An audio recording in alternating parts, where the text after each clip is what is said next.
This is the Late Round Podcast with your host, JJ Zacharisa.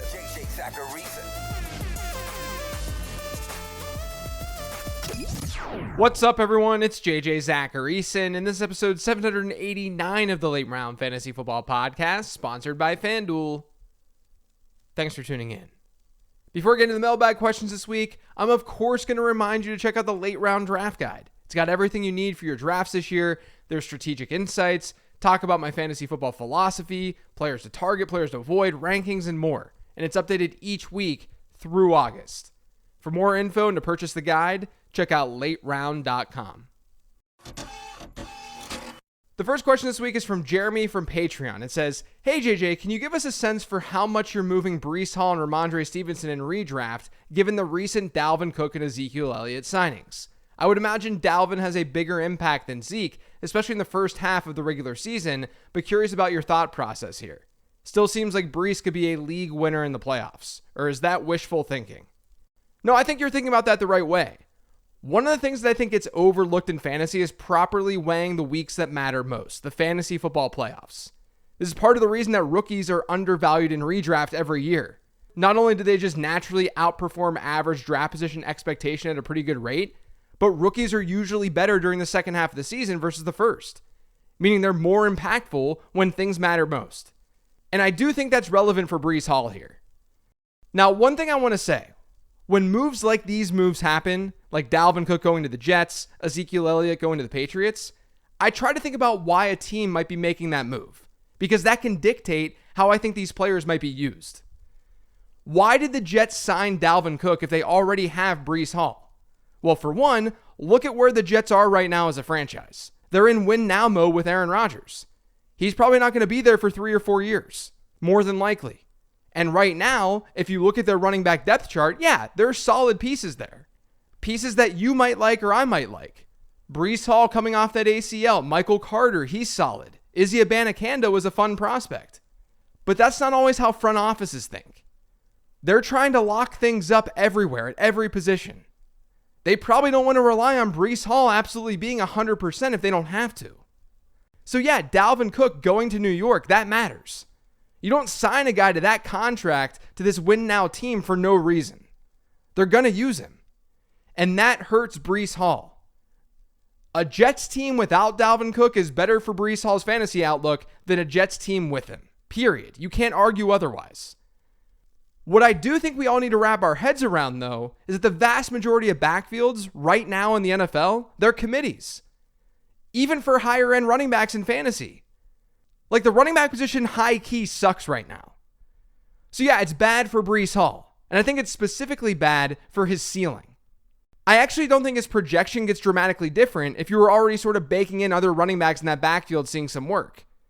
But with Dalvin Cook, we could see more of those higher value touches at the goal line or through the air go his way instead of Breece Hall's way. But make no mistake, Breece Hall is currently a more talented running back than Dalvin Cook. Hall had the best yards after contact per attempt in football last year. He was absurdly good.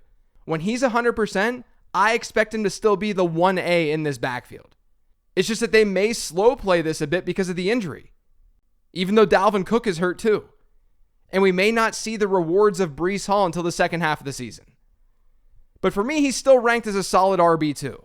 He's right after that Najee Harris, Travis Etienne tier. So I dropped him by about a round. And I've also seen people say that Ezekiel Elliott going to New England is not that big of a deal for Rhamondre Stevenson. But it does still matter. It definitely makes Kevin Harris and Pierre Strong completely unattractive, unfortunately. But even if you think that Zeke is washed, he's a bigger threat to Stevenson than those two running backs. And I do think that that's especially true at the goal line. I talked about this on the regression episode a few weeks back, but Rhamondre Stevenson was not great at the goal line last year. Even if advanced metrics paint a little bit better of a picture, or it shows that there's not that much of a difference between Zeke and Rhamondre Stevenson at the goal line, that doesn't mean that coaches won't see that. I think that Elliott is a threat at the goal line for Rhamondre Stevenson. And then he's obviously a threat for some of that early down work. Once again, capping the true upside. You can look at Stevenson with and without Damian Harris as a general example of what we might see this year too. Damian Harris missed 6 games last year. And for the record, I'm not saying that Ezekiel Elliott is as good as Damian Harris. I'm saying this from the perspective of intention and how the team might ideally want this backfield split to work.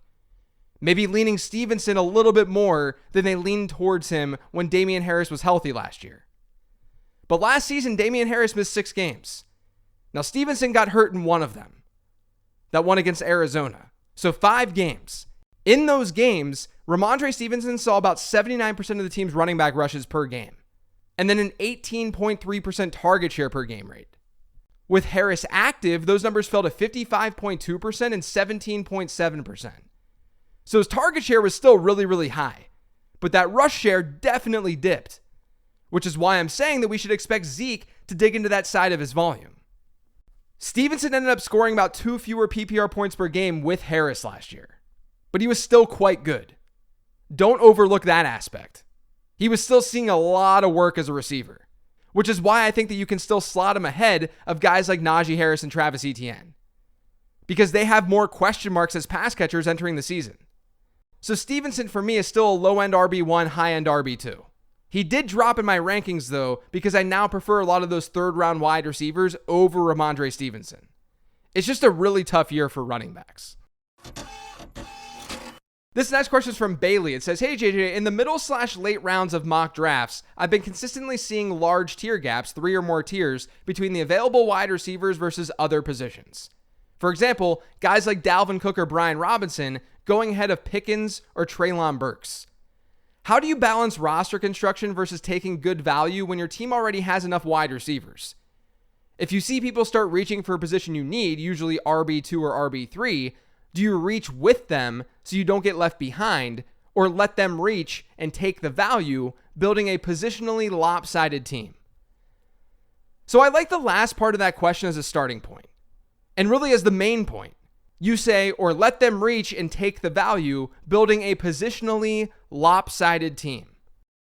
It's positionally lopsided in terms of draft capital spent, right? Like your league mates have a super evened out draft. They get a couple of running backs early, then maybe they get 3 or 4 wide receivers, and they get maybe a tight end in round 8 into round 9. It's balanced.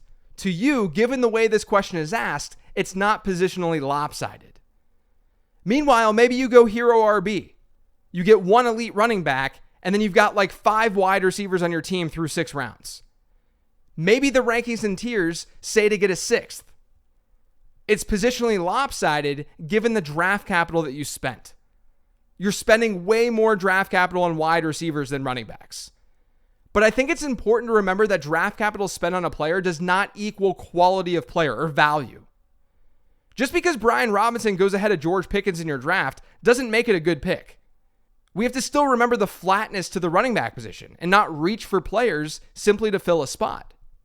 Now, I understand what you're saying here. Eventually, running back will dry up if everyone's taking their 5th one while you're taking all these wide receivers. But generally speaking, people are going to stop taking certain positions when they've gotten enough of them. Generally speaking. I talked about this a lot when I did that episode on approaching unique leagues right after the Scott Fish Bowl. In other words, you may be able to extract value from running backs later, well after that particular tier is up, after that Brian Robinson type tier. Because historically, there hasn't been that big of a difference between players in that range versus players who get drafted maybe a little bit after that range. So I would lean wide receiver there and get the upside plays. You're not only increasing your chances of hitting on a stud, but you also have good trade potential.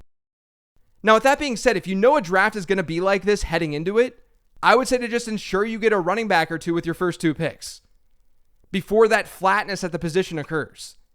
Because I have those guys valued around ADP to begin with. If you know there's a chance that a player like George Pickens will be valued after a player like Brian Robinson, when I, JJ, have Pickens well ahead, then you know that you're going to be getting some nice value on wide receiver in your draft. So flip that around and get at least an anchor running back. Potentially even a running back start. Especially in a 2-start wide receiver format. Now, these types of questions are really hard to answer because there's so much more that I don't know. You, of course, have to be reactive to what's going on in your draft. What I'm producing is a tiers list saying what's most logical to do based on all the research that I've done. But if you see the position drying up and you feel super uncomfortable, you can reach a little bit in a worst case scenario. The tiers are just a guide. But like I said, at a higher level, if you know that value will be there at wide receiver a little bit later, like past round 2, past round 3, then just get a couple of running backs early. Those guys are the difference makers anyway. And they're players that I've got ranked alongside generally where the market has them ranked. So you wouldn't really be reaching in that case, all while getting great value at wide receiver. This next question is from Matson. It says, in redraft, based on your tiered rankings, why are you betting on rookie wide receivers like Jordan Addison and Jackson Smith and Jigba over a second-year guy like George Pickens? So both rookie wide receivers and second-year wide receivers are really good bets to make in redraft. You want to target those types of players. George Pickens also has another market-related trend in his favor, and that's being part of an ambiguous wide receiver group. We often see breakout wide receivers from players who have a teammate wide receiver getting drafted in the middle rounds with them, which is a reason to like both Deontay Johnson and George Pickens this year. And I like Pickens. I don't think anyone should walk away from today's show thinking that I'm not into George Pickens this season, just because I like these two other guys more than him. Pickens is a good target. I just don't think he's as good of a prospect as the other two in this question. And it's not like he had this monster rookie season where it's very obvious that he's just this stud. Now, I know people aren't super high on JSN because of the competition there, but not only could he very easily just work his way onto the field and see a decent target share, but he has outs. If something happens to Tyler Lockett or DK Metcalf, it's wheels up. With Jordan Addison, he landed in a perfect situation for his skill set, in my opinion. He's a perfect number 2 guy. He's a great route runner. He's in a pass-first offense, and he could see a ton of volume. Like, I wouldn't even be remotely shocked if Jordan Addison sees more targets this season than George Pickens. So this is kind of a tough one to answer because someone could easily walk away thinking that I don't like George Pickens this year. That's not true, though. I do like him. I just like a lot of wide receivers in that range. I think that's the money range this year. What you should walk away knowing from this episode is that you should be targeting rookie wide receivers and second-year wide receivers. This next question says, hey, JJ, follower, listener, and guide buyer here. Thanks for the concise quality content. I remember midway-ish through last year's fantasy season reading a lot about this is the lowest scoring season in a decade, or 100 fewer total touchdowns than last time this year, or but some teams have been unaffected, or if you have those quarterbacks or players on those teams, you're good. But I never read anything about the low scoring season at the end of the season and how it affected fantasy overall. What were the touchdown and yard totals by the end of the season, and how did they compare to the past? Did the super teams perform normally and everyone perform substandardly? Or were the super teams really just super? Thanks, Carl B. Yeah, so when building projections, these are the kinds of things that really stand out. Partially because when you build projections, everyone's healthy. So offenses just look better than they actually might end up. There aren't quarterback injuries. But last season did see a dip in offensive touchdowns. Teams averaged a little over 38 offensive touchdowns across the season. That number was 42 the year before that. And during the COVID season, that number was almost 44. And remember, teams are playing 17 games now. Meanwhile, we had 6 teams with a touchdowns per game rate above 3. The year prior, that number was 7, so not that different, which means the higher end teams were still doing pretty well.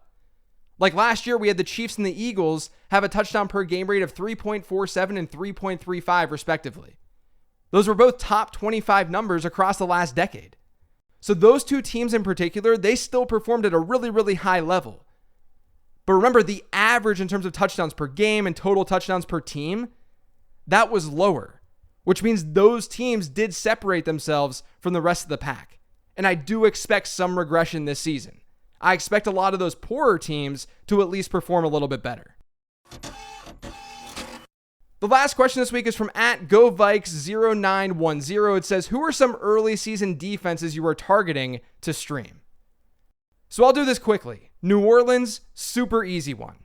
I talked about this on the early season schedule analysis episode, but their stretch of quarterbacks to start the season is absolute cake. Lots of inexperience, lots of beatable offenses. So the Saints are an easy target for streaming. If you look at week 1 only, you go with the Commanders because the Commanders get the Cardinals, and they're playing at home. So that's a good one in what should be a pretty low scoring game. And then if you want weeks 1 and 2, look at the Broncos. They start back-to-back games at home, and they get the Raiders and Jimmy Garoppolo, and then in week 2, it's Washington and Sam Howell. So Denver's another really good option. There are more, but those are the ones who really jumped out at me. That's it for today's show, though. Thanks to all of you for listening. If you get subscribed to the Late Round Fantasy Football Podcast, make sure you are by searching for it pretty much anywhere podcasts can be found. And don't forget to follow me on Twitter, @LateRoundQB. And do me a solid, leave a rating and review for the show wherever you listen to it. It really helps the show. Thanks for listening, everyone. Enjoy your weekend. I'll talk to you next week.